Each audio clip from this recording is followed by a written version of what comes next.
Doctor Mohammad ইউনূসের সরকারে আমাদের সবাইকে সুপারিশপ্রাপ্ত করেছে। আমরা কিন্তু কেউ কখনো বলিনি আমাকে এভাবে রেজাল্ট দেন, আমাকে ওইভাবে রেজাল্ট দেন। আমরা তো সেই সার্জিস হাসনাতের ডাকে রাস্তায় নেমে গিয়েছিলাম ফ্যাসিস্টদের উৎখাত করার জন্য। তাহলে আমাদের কেন ন্যায্য অধিকার জন্য আজকে আমরা কেউ পাশে পাচ্ছি না? কোর্টে আমাদের 6531 জন মানুষকে এখন রাস্তায় নেমিয়ে দিয়েছে। আমাদেরকে হুট করে গত 6 ফেব্রুয়ারি আমাদের বলছি রেজাল্ট দেওয়া হবে আদালতের, এবং আমাদের সবাইকে গণহারে বাতিল করে দিল। আমরা প্রথমে প্রাথমিক শিক্ষক নিয়োগ ৩য় ধাপে ঢাকা এবং চট্টগ্রাম বিভাগে যারা সুপারিশপ্রাপ্ত, যারা আজ এখানে রাজপথে আমরা আমাদের অধিকার আদায়ের লক্ষ্যে আন্দোলন করছি, এই সংগ্রামটা আমাদের শুরু হয়েছিল 2024 সালের মার্চে। তখন মার্চে আমাদের এই যে প্রাথমিক শিক্ষক পরীক্ষা আমরা সাধারণত আমাদের লিখিত পরীক্ষা দিই, এবং লিখিত পরীক্ষার ফলে আমরা যখন এই মেসেজটা পাই, আমাদের মেসেজ পাওয়ার পরে আমরা 12 জুন পর্যন্ত আমাদের ভাইভাগুলো সম্পন্ন করা হয়, এবং 12 জুন ভাইভা সম্পন্ন করার পর আমরা জানি যে আমাদের দেশের একটা বিরাট আমূল পরিবর্তন হয়, যেখানে জনতার সরকার ডক্টর মোহাম্মদ ইউনূসের সরকার আসে। এবং ডক্টর মোহাম্মদ ইউনূসের সরকার আসার পরে এই রেজাল্টটা কিভাবে হবে, কি নীতিতে হবে, সেই প্রেক্ষিতে তারা একটা মতামত জানতে চায়। কার কাছে জানতে চায়? 3টে মন্ত্রণালয়, প্রাথমিক গণশিক্ষা মন্ত্রণালয়, জনপ্রশাসন মন্ত্রণালয় এবং আইন মন্ত্রণালয়।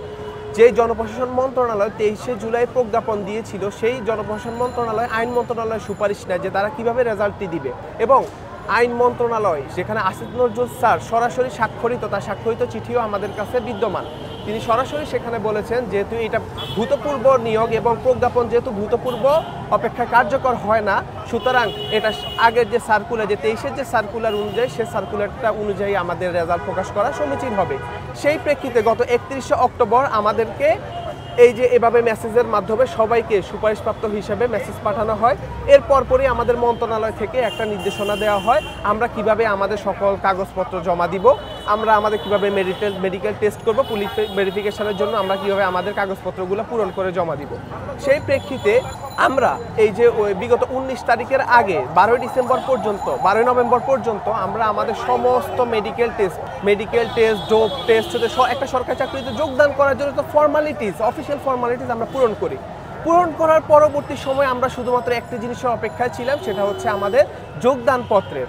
যেই যোগদানপত্রটা সাধারণত আমাদের 5 ডিসেম্বর আমাদের যোগদান করার কথা, এবং যেটা 20 নভেম্বরের মধ্যে সম্পন্ন করার কথা ছিল।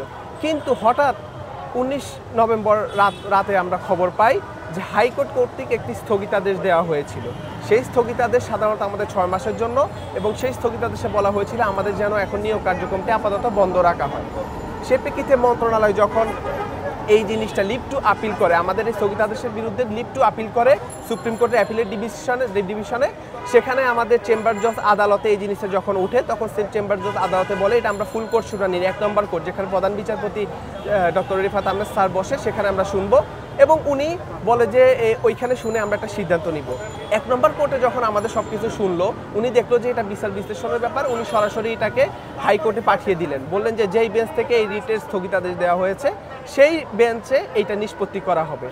এবং সেখানে দীর্ঘক্ষণ আমরা সাধারণত সরকার পক্ষে, কারণ আমরা যেহেতু ভুক্তভোগী, আমাদের নিয়োগের 5 তারিখ যখন আমাদের পার হয়ে যাচ্ছিল, আমরা সেখানে অ্যাডেড পার্টি হয়ে যাই। আমরা সরকার যারা সুবিধা বঞ্চিত হয়েছি বা আমরা অধিকার বঞ্চিত হয়েছি, তারা অ্যাডেড পার্টি হয়ে আমাদের নিজেদের পক্ষে আমরা নিজেরা টাকা দিয়ে আইনজীবী নিয়োগ করি, এবং এই আইনজীবীদের থাকা অবস্থায় আমরা দীর্ঘ প্রায় 5 থেকে 7টি শুনানিতে অংশগ্রহণ করি। সব শুনানিতে আমাদের সবকিছু, আমাদের ডকুমেন্টস সবকিছু ছিল আমাদের পজিটিভ, কারণ আমরা অলরেডি সবাই সুপারিশপ্রাপ্ত। আর যেখানে অলরেডি ডক্টর মোহাম্মদ ইউনূসের সরকারে আমাদের সবাইকে সুপারিশপ্রাপ্ত করেছে, আমরা কিন্তু কেউ কখনো বলিনি আমাকে এভাবে রেজাল্ট দেন, আমাকে ওইভাবে রেজাল্ট দেন। আমরা শুধু চাইছি আমাদের রেজাল্টটা দেওয়া হোক, সেটা সরকার আমাদের দিয়েছে। এবং দেওয়ার পরে সমস্ত কার্যক্রম করে আমাদেরকে হুট করে গত 6 ফেব্রুয়ারি আমাদের বলছি রেজাল্ট দেওয়া হবে আদালতের, এবং আমাদের সবাইকে গণহারে বাতিল করে দিল। এবং মানুষ যখন তার অত্যাচারিত হয়, মানুষ যখন অবিচারের শিকার হয়, যখন সে অধিকার বঞ্চিত হয়, তার একটাই আস্থা থাকে যে আমি কোর্টে যাব, যেখানে কোর্টে আমাদের 6531 জন মানুষকে এখন রাস্তায় নেমিয়ে দিয়েছে।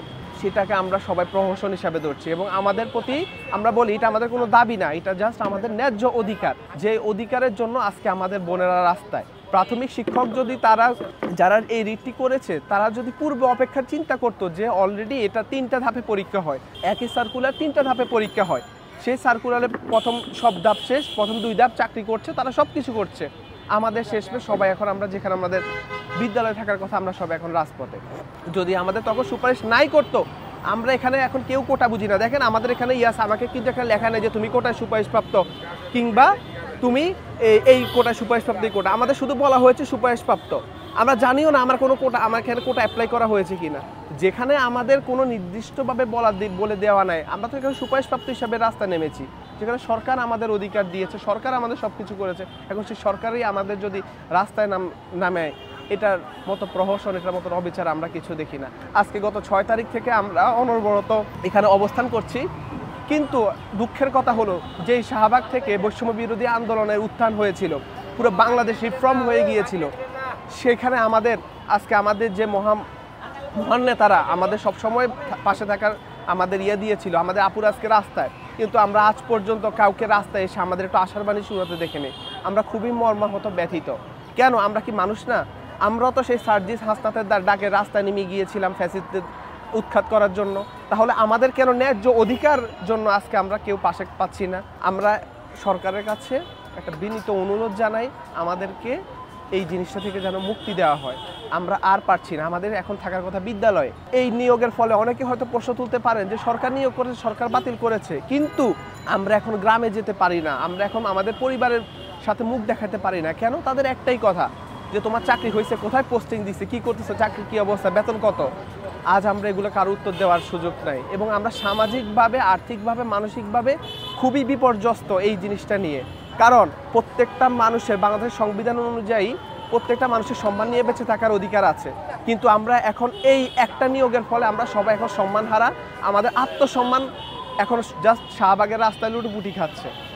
আমি জাস্ট একটা জিনিস বলবো, আমাদের দিকে সবাই একটু তাকান।